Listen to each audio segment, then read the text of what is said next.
So, after a lot of research, watching the trailer, and now the first episode, Sandman is here, and what do I think of it?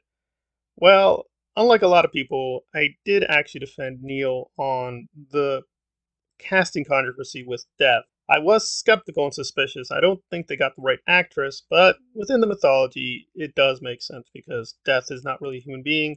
She can take many forms. That said, I think I was being a little bit too generous to Neil because there's definitely a lot of changes here, both political and aesthetic, I didn't care for. But is Sandman still good? This episode was fairly solid, but I gotta say, I'm not overly excited where they're gonna go with the story, but they did enough that it's fine, but still fairly disappointing.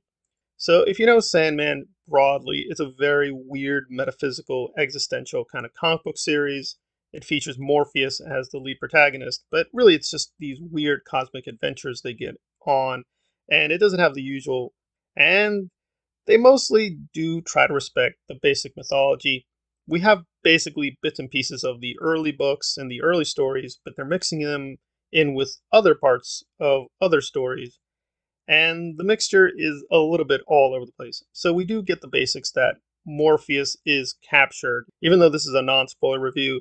Yeah, the basic thing is he's captured, and the early part of the season is him escaping capture and essentially getting his groove back because he's got these powerful items that he needs to sort of control his realm called the Dreaming.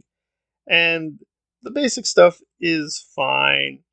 I'm still a little bit unsure about Tom. I do congratulate him because this is going to be a tough job, however you do it, but I didn't really get the sense this person is Morpheus. In fact, people were complaining this is too slow and Morpheus is not emotive enough. Believe me, he's very emotive. For the comic book, he shows almost zero emotion. That's just who the character is. It's a very cosmic being. He's not going to have a lot of human emotion. That's not the way it works. But again, in the comic, you have compensating factors.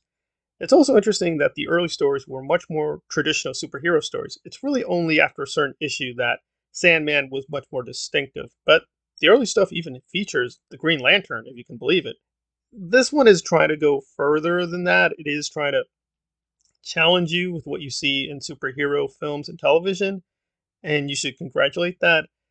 But the story itself is kind of weak. There are strong performances, especially with Charles Dance. He's probably the best part of this episode. Charles Dance really does a lot for this entire episode. And we do see the basics of the foundations of the mythology with Morpheus being very, very powerful. But again, he can be contained, he does have limits, and there is a wider mythology that's being hinted at.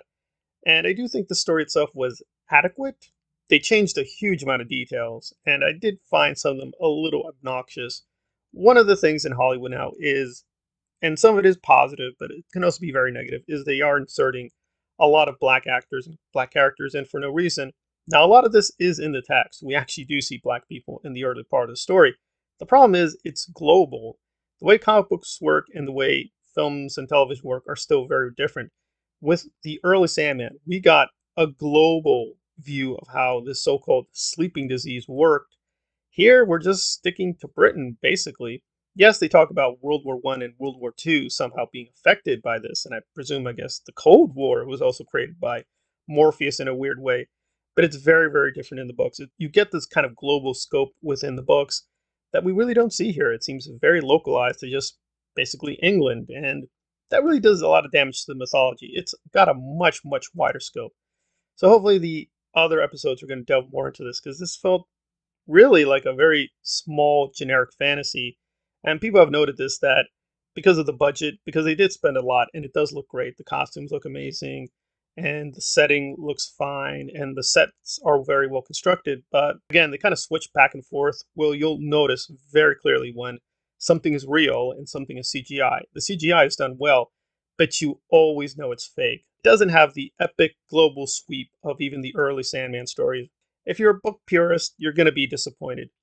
Onto itself, though, I did think it was fine. It is passable, and I do think the performers are trying, and some of them are much better than others. So it's going to be erratic. Some of the performances I think are going to be very, very spot on, very energized, and there were some cute jokes here and there where Neil Gaiman is kind of poking fun at the comic book culture. But overall, yeah, this isn't The Dark Knight.